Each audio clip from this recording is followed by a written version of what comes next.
Friends, प्यार भरा नमस्कार। आज मैं बात करूंगी हमारे समाज में फैले हुए डिप्रेशन के बारे में। ये हमारे समाज में ही नहीं, पूरे वर्ल्ड की समस्या बन चुकी है। मेंटल हेल्थ बहुत बड़ी समस्या है और इसका मेन कारण जो है वो एक नहीं दो हैं। एक तो हम खुद हैं और दूसरा कारण है सोशल मीडिया। आप देखिए ना, आजकल लोगों की बातचीत कैसे होती है। व्हाट्सएप पे एक मैसेज आ गया, हाउ आर यू डूइंग, तो जवाब में I am fine, how are you, और एक स्माइली का इमोजी। सेंड, मैसेज चला गया, हो गई बात। या फिर are you free today, let's go for shopping, we will enjoy, तो सामने से जवाब आ गया no I am busy, some other day, और एक सैड इमोजी। सेंड, हो गई बात। ये बहुत गलत है। हम लोग सोशल एनिमल्स हैं, human beings are social animals. हमें लोगों की जरूरत है, पर यही जरूरत को हम कट कर रहे हैं। लोग फोन उठाकर बात करने में कतराते हैं। लोग फोन उठाकर किसी का हालचाल पूछने में कतराते हैं। किसी का फोन आ जाए तो लोग बात करने में कतराते हैं। बाद में बहाने बना देते हैं, अरे यार मेरी तो घंटी नहीं बजी, मेरे तो फोन वाइब्रेशन पे था, मेरा तो फोन साइलेंट था। फिर क्या होता है, धीरे धीरे आपस में जो कनेक्टिविटी थी वो खत्म होने लगती है। ये बहुत गलत है। इन्हीं सब चीजों से लोग एकाकीपन की तरफ चल पड़े हैं। आप देखिए ना, व्हाट्सएप पे ग्रुप्स बने हैं। ग्रुप्स में लोग अपनी फोटो खींच के, सेल्फी खींच के, had a dosa in the 5 star, डोसे की फोटो, और फिर क्या, बहुत सारे लोग लाइक, और भी इजी करता जा रहा है। जो मैसेंजर्स हैं, जो एप्लीकेशंस हैं, जवाब देने के तरीके को और भी इजी कर रहे हैं। पहले से ही वहां पे लिखा होता है वेरी नाइस, एंजॉय, तो लोगों ने एंजॉय दबाया, भेज दिया। लोगों ने लिखा हुआ रहता है हे ब्यूटीफुल, तो हे ब्यूटीफुल दबाया, भेज दिया, हो गई बात। फोन उठा के नहीं बोलेंगे कहाँ गए थे, क्या किया, कैसे एंजॉय किया, कुछ नहीं। बस ऐसे ही बातचीत का तरीका ढूंढ लिया गया है। पहले का आप कुछ याद करिए। पहले क्या होता था, ट्रंक कॉल आता था। ट्रंक कॉल यानी बुक किया जाता था। सब लोग, पूरी फैमिली या फ्रेंड्स भी फोन के आसपास बैठ जाते थे और बोलते थे देख जल्दी जल्दी बात करना, 3 मिनट का ट्रंक कॉल है। फोन आया, हेलो, हाँ बेटा कैसे हो, खाने पीने का ध्यान रख रहे हो, ये लो पापा से बात करो। हेलो बेटा, डिसिप्लिन में रहना, कोई गलत काम नहीं करना, पढ़ाई लिखाई ध्यान से करना। बहन से बात करो, भैया आपकी बहुत याद आती है, प्लीज आना, जल्दी आना, मेरे को आपसे मिलना है, जरूरी मिलना है। फ्रेंड को दे दिया जाता था, अरे यार तू कब आ रहा है, तेरे को कितना मिस कर रहे हैं। सोचिए, उस 3 मिनट में ऐसा लगता था कि किसी ने आपको अपने गले लगा लिया, किसी ने आपसे इतना प्यार किया है, आपका खून बढ़ जाता था, आपके हार्मोन्स, जो गुड हार्मोन्स हैं वो सिक्रीट होते थे, आप अच्छा फील करते थे, आपको ऐसा लगता था कि आप वांटेड हैं, आपको लोग चाहते हैं, लोग आपसे प्यार करते हैं। ये सब खत्म हो चुका है। अब तो लोग अगर एक दूसरे को पसंद नहीं करते तो ब्लॉक कर देते हैं। अब जब ब्लॉक ही कर दिया तो कोई आपसे कैसे बात करेगा, बातचीत ही खत्म हो गई। किसी को बुरा लग गया तो जीवन भर की बातचीत खत्म, अरे यार उसने मुझे ब्लॉक कर दिया। पहले क्या होता था, बचपन में कट्टी, फिर एक दूसरे को मना भी लेते थे, आमने सामने बातचीत भी हो जाती थी, फिर उसके बाद दोस्ती हो जाती थी। तो ये सब चीजें जो पहले थी वो हमें वापस अपनी लाइफ में लानी है। हमें एक दूसरे से मिलना है, बातचीत करनी है, एक दूसरे के साथ टाइम बिताना है। तभी हम ये जो मेंटल प्रॉब्लम्स हैं इनसे बाहर आ सकेंगे। अभी मेरी एक फ्रेंड से बात हो रही थी परवीन बॉबी के बारे में।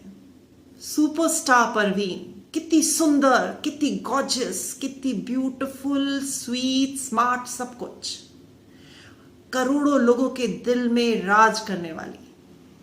उसका कैसा एंड हुआ, एक इतनी बड़ी मल्टी में जहां पे इतने सारे फ्लैट्स थे, वहां पे वो अपने फ्लैट में मृत पाई गई, और वो भी 3-4 दिन के बाद पता चला कि वो इस दुनिया में नहीं है।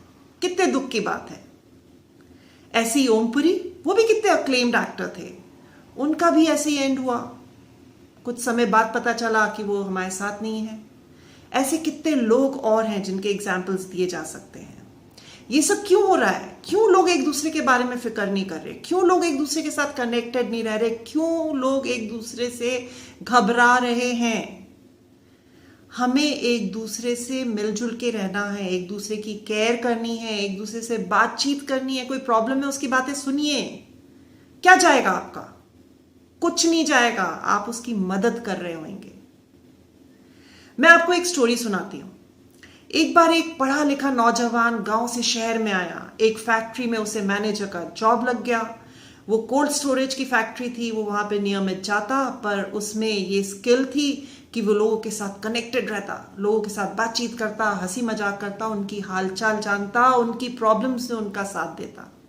जब भी वो फैक्ट्री में अंदर घुसता तो जो गेट पे गार्ड भैया थे उनसे बातचीत करता, उनको विश करता, उनको नमस्ते करता, उनसे पूछता वो कैसे हैं। उसके बाद वो फैक्ट्री में जाता था। जब फैक्ट्री खत्म होती, सायरन बजता, वो आखिरी में जब बाहर आता तो वापस से गार्ड भैया से बात करता, कहता भैया आप आइए कभी मेरे घर पे, मेरी वाइफ आपके लिए दाल बाफले बनाएंगी, या फिर आपके मम्मी पापा कैसे हैं, आप कैसे हैं, उनके हालचाल पूछता। गार्ड भैया बहुत खुश होते। ये सिलसिला चलता रहा। एक दिन क्या हुआ कि जो मैनेजर था वो फैक्ट्री का जब टाइम खत्म होने वाला था, शिफ्ट खत्म होने वाली थी, उसको कुछ ध्यान आया तो वो फ्रीजर के अंदर गया चेक करने। अब जैसे ही वो फ्रीजर में गया तो सायरन बज गया। लोग जाने लगे, जो वर्कर्स थे, वहां पे शोर शराबा होने लगा, और बेचारा मैनेजर उस फ्रीजर में बंद हो गया, दरवाजा ही नहीं खुल रहा। उस समय मोबाइल्स वगैरह भी नहीं थे।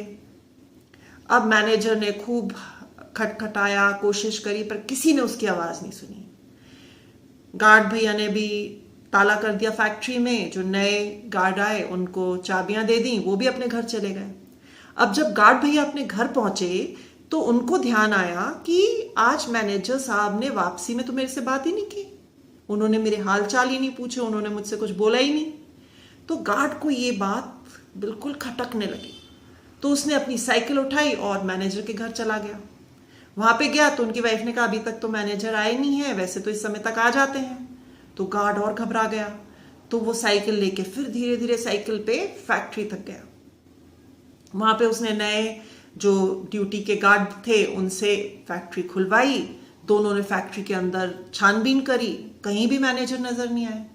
जब वो वापस मुड़ने लगे तो उनकी नजर फ्रीजर पे पड़ी। तो उन्होंने फ्रीजर को खोला, देखा जो मैनेजर थे वो फर्श पे बैठे हुए थे। अब मैनेजर बेचारे भी बैठे बैठे यही सोच रहे थे कि बस ये मेरे जीवन के अंतिम कुछ घंटे हैं। पर वो गार्ड पहुंच के उन्होंने मैनेजर को निकाल लिया, डॉक्टर वगैरह को दिखाया, और फिर वो मैनेजर जो थे वो स्वस्थ हो गए।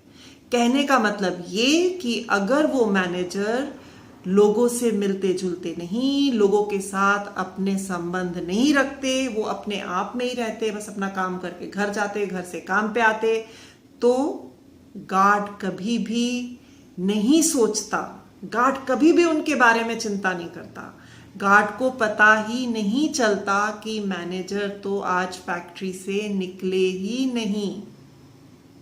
तो इसलिए लोगों से इंटरैक्ट करिए, लोगों से मिलिए, लोगों से बातचीत करिए, और अच्छे अच्छे दोस्तों के साथ टाइम स्पेंड करिए, उनकी प्रॉब्लम्स में उनका साथ दीजिए।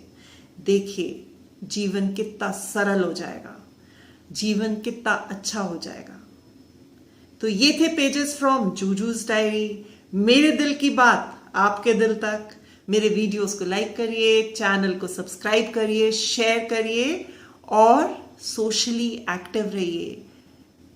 ये सोशल मीडिया पे नहीं, पर्सनल लेवल पे फ्रेंड्स के साथ समय बिताइए, रिश्तेदारों के साथ, फैमिली के साथ। फिर मिलेंगे। अपना ध्यान रखिए, खुश रहिए।